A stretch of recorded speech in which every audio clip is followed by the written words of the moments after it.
We are reading Emma by Jane Austen, and we're starting with Volume 1, Chapter 1. Emma Woodhouse, handsome, clever, and rich, with a comfortable home and happy disposition, seemed to unite some of the best blessings of existence, and had lived nearly 21 years in the world with very little to distress or vex her. She was the youngest of the two daughters of a most affectionate, indulgent father, and had, in consequence of her sister's marriage, been mistress of his house from a very early period. Her mother had died too long ago for her to have more than an indistinct remembrance of her caresses, and her place had been supplied by an excellent woman as governess, who had fallen little short of her mother in affection. 16 years had Miss Taylor been in Mr. Woodhouse's family, less as a governess than a friend, very fond of both daughters, but particularly of Emma. Between them, it was more the intimacy of sisters. Even before Miss Taylor had ceased to hold the nominal office of governess, the mildness of her temper had hardly allowed her to impose any restraint, and the shadow of authority being now long passed away, they had been living together as friend and friend, very mutually attached, and Emma doing just what she liked, highly esteeming Miss Taylor's judgment, but directed chiefly by her own. The real evils, indeed, of Emma's situation were the power of having rather too much her own way, and a disposition to think a little too well of herself. These were the disadvantages which threatened alloy to her many enjoyments. The danger, however, was at present so unperceived that they did not by any means rank as misfortunes with her. Sorrow came, a gentle sorrow, but not at all in the shape of any disagreeable consciousness. Miss Taylor married. It was Miss Taylor's loss which first brought grief.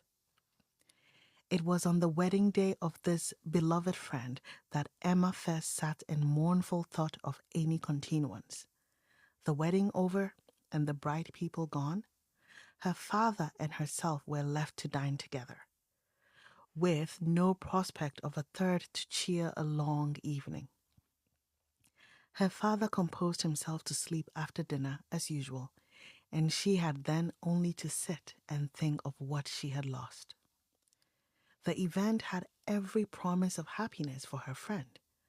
Mr. Weston was a man of unexceptionable character, easy fortune, suitable age, and pleasant manners. And there was some satisfaction in considering with what self-denying, generous friendship she had always wished and promoted the match. But it was a black morning's work for her. The want of Miss Taylor would be felt every hour of every day. She recalled her past kindness, the affection of 16 years, how she had taught and how she had played with her from 5 years old, how she had devoted all her powers to attach and amuse her in health, and how nursed her through the various illnesses of childhood. A large debt of gratitude was owing here, but the intercourse of the last 7 years, the equal footing and perfect unreserve which had soon followed Isabella's marriage, on their being left to each other, was yet a dearer, tenderer recollection. She had been a friend and companion such as few possessed. Intelligent, well informed, useful, gentle, knowing all the ways of the family, interested in all its concerns, and peculiarly interested in herself, in every pleasure, every scheme of hers, one to whom she could speak every thought as it arose, and who had such an affection for her as could never find fault. How was she to bear the change? It was true that her friend was going only half a mile from them, But Emma was aware that great must be the difference between a Mrs. Weston, only half a mile from them, and a Miss Taylor in the house. And with all her advantages, natural and domestic, she was now in great danger of suffering from intellectual solitude. She dearly loved her father, but he was no companion for her. He could not meet her in conversation, rational or playful. The evil of the actual disparity in their ages, and Mr. Woodhouse had not married early, was much increased by his constitution and habits. For having been a valetudinarian all his life, without activity of mind or body, he was a much older man in ways than in years, and though everywhere beloved for the friendliness of his heart and his amiable temper, his talents could not have recommended him at any time. Her sister, though comparatively but little removed by matrimony, being settled in London only 16 miles off, was much beyond her daily reach, and many a long October and November evening must be struggled through at Hartfield before Christmas brought the next visit from Isabella and her husband and their little children to fill the house and give her pleasant society again. Highbury, the large and populous village, almost amounting to a town, to which Hartfield, in spite of its separate lawn and shrubberies and name, did really belong, afforded her no equals. The Woodhouses were first in consequence there. All looked up to them. She had many acquaintance in the place, for her father was universally civil, but not one among them who could be accepted in lieu of Miss Taylor for even half a day. It was a melancholy change, and Emma could not but sigh over it, and wish for impossible things till her father awoke, and made it necessary to be cheerful. His spirits required support. He was a nervous man, easily depressed, fond of everybody that he was used to, and hating to part with them, hating change of every kind. Matrimony, as the origin of change, was always disagreeable, and he was by no means yet reconciled to his own daughter's marrying, nor could ever speak of her but with compassion, though it had been entirely a match of affection, when he was now obliged to part with Miss Taylor too. And from his habits of gentle selfishness, and of being never able to suppose that other people could feel differently from himself, he was very much disposed to think Miss Taylor had done as sad a thing for herself as for them, and would have been a great deal happier if she had spent all the rest of her life at Hartfield. Emma smiled and chatted as cheerfully as she could to keep him from such thoughts. But when tea came, it was impossible for him not to say exactly as he had said at dinner. Poor Miss Taylor! I wish she were here again. What a pity it is that Mr. Weston ever thought of her. I cannot agree with you, papa. You know I cannot. Mr. Weston is such a good-humoured, pleasant, excellent man that he thoroughly deserves a good wife, and you would not have had Miss Taylor live with us forever, and bear all my odd humours, when she might have a house of her own. A house of her own! But where is the advantage of a house of her own? This is 3 times as large, and you have never any odd humours, my dear. How often we shall be going to see them, and they coming to see us! We shall be always meeting. We must begin. We must go and pay wedding visit very soon. My dear, how am I to get so far? Randalls is such a distance. I could not walk half so far. No, papa. Nobody thought of your walking. We must go in the carriage, to be sure. The carriage! But James will not like to put the horses to for such a little way. And where are the poor horses to be while we are paying our visit?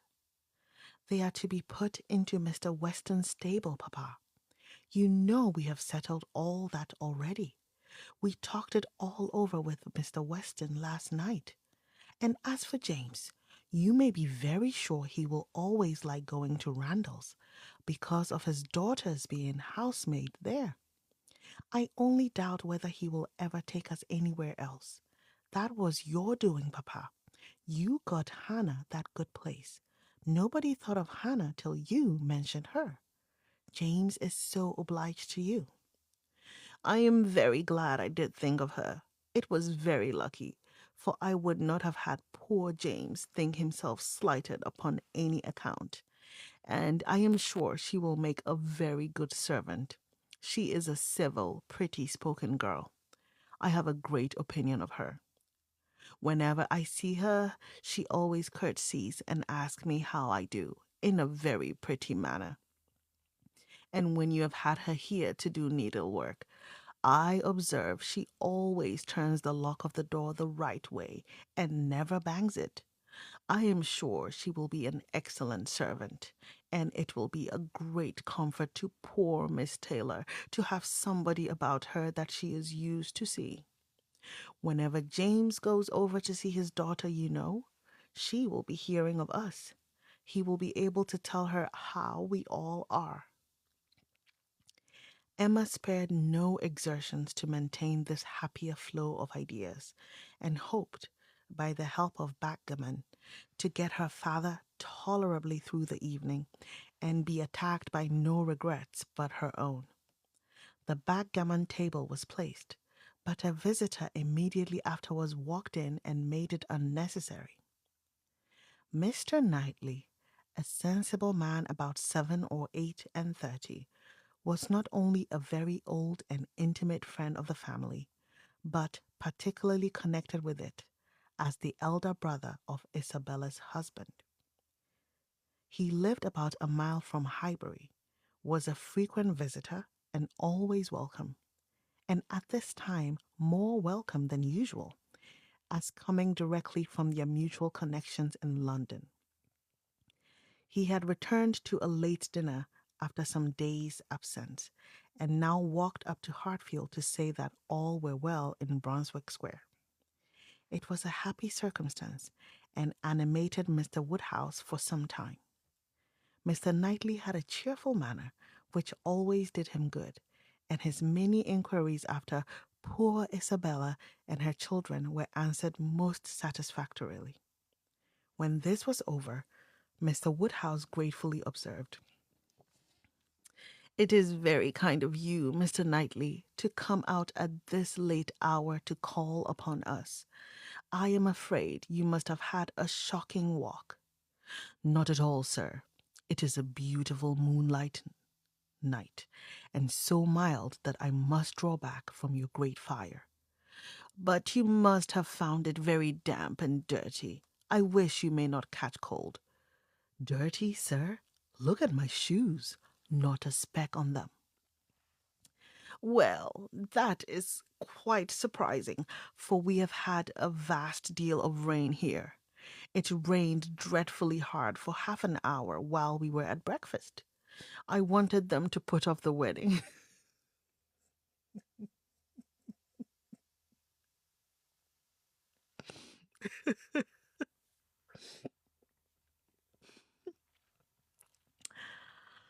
"By the by, I have not wished you joy, being pretty well aware of what sort of joy you must both be feeling. I have been in no hurry with my congratulations, but I hope it all went off tolerably well. How did you all behave? Who cried most?" "Ah, poor Miss Taylor, 'tis a sad business." "Poor Mr. and Miss Woodhouse, if you please. But I cannot possibly say poor Miss Taylor. I have a great regard for you and Emma, but when it comes to the question of dependence or independence, at any rate, it must be better to have only one to please than two, especially when one of those two is such a fanciful, troublesome creature," said Emma playfully. "That is what you have in your head, I know, and what you would certainly say if my father were not by. I believe it is very true, my dear, indeed, said Mr. Woodhouse with a sigh. I am afraid I am sometimes very fanciful and troublesome. My dearest papa, you do not think I could mean you, or suppose Mr. Knightley to mean you. What a horrible idea! Oh, no, I meant only myself. Mr. Knightley loves to find fault with me, you know. In a joke, it is all a joke. We always say what we like to one another. Mr. Knightley, in fact, was one of the few people who could see faults in Emma Woodhouse, and the only one who ever told her of them.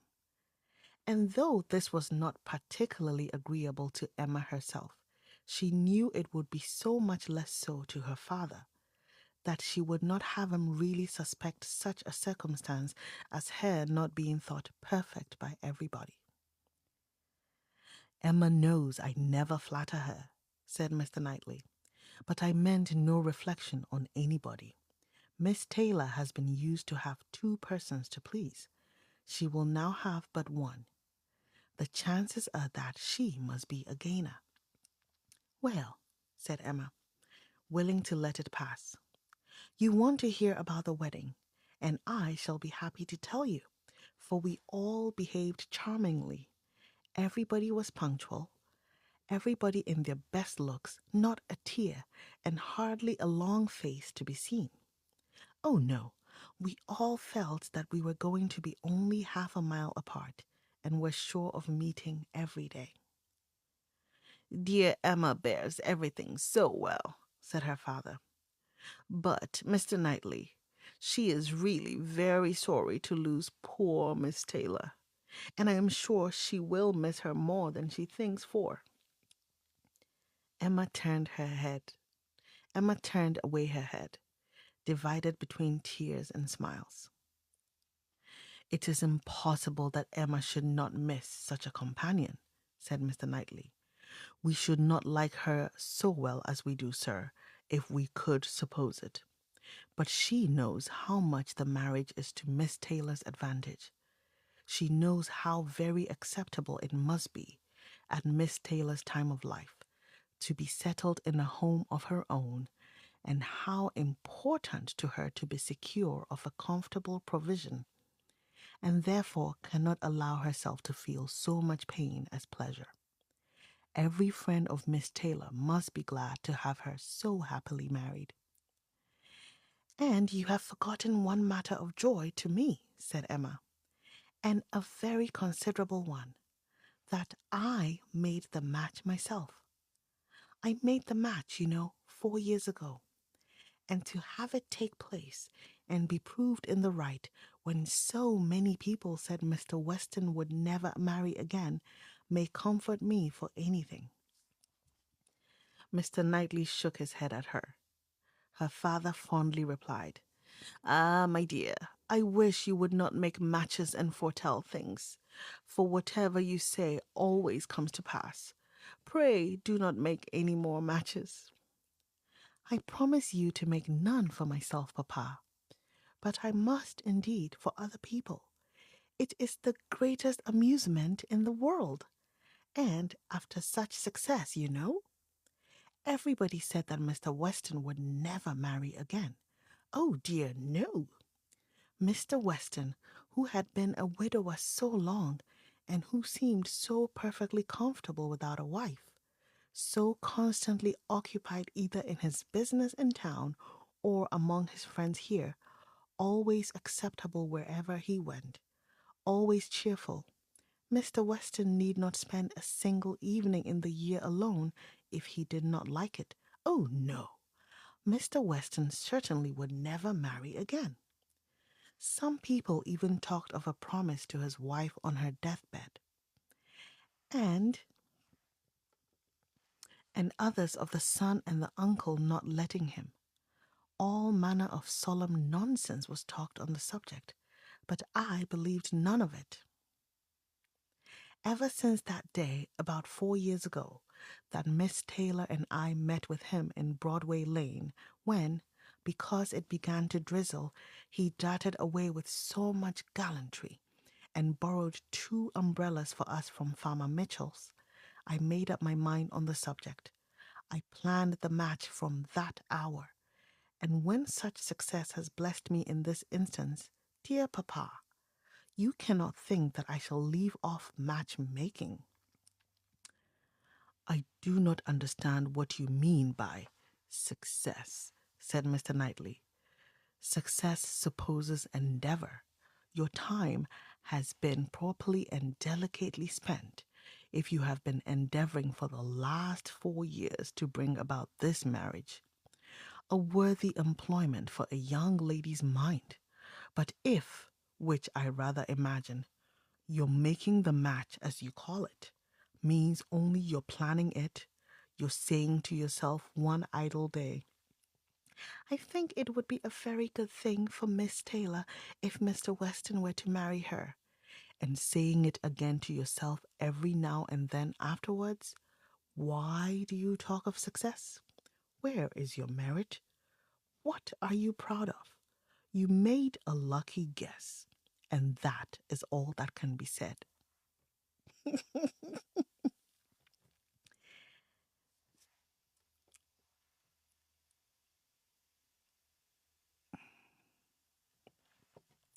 And have you never known the pleasure and triumph of a lucky guess?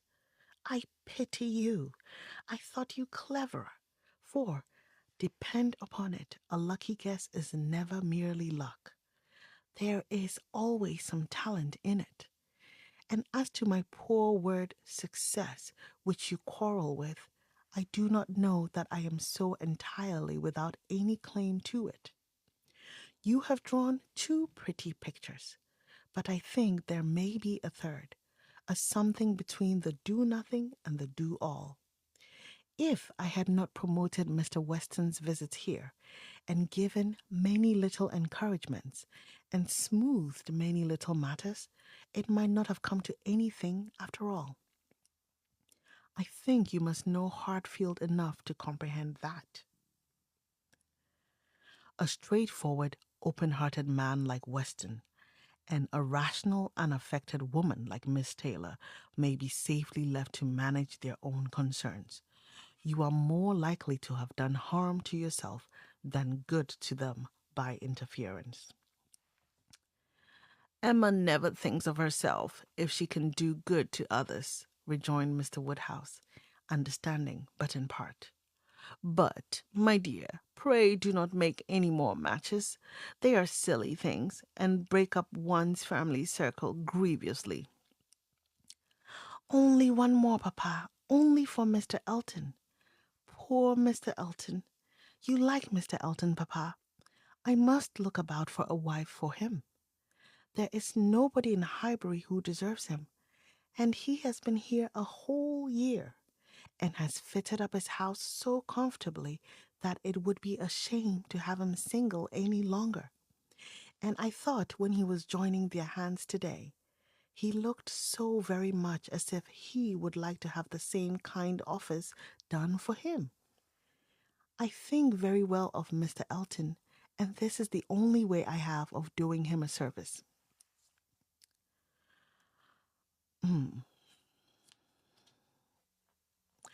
Mr. Elton is a very pretty young man, to be sure, and a very good young man, and I have a great regard for him.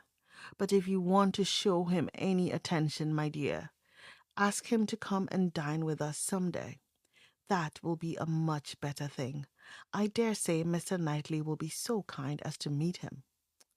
With a great deal of pleasure, sir, at any time, said Mr. Knightley, laughing. And I agree with you entirely that it will be a much better thing. Invite him to dinner, Emma, and help him to the best of the fish and the chicken. But leave him to choose his own wife. Depend upon it, a man of 6 or 7 and 20 can take care of himself. And that was chapter 1.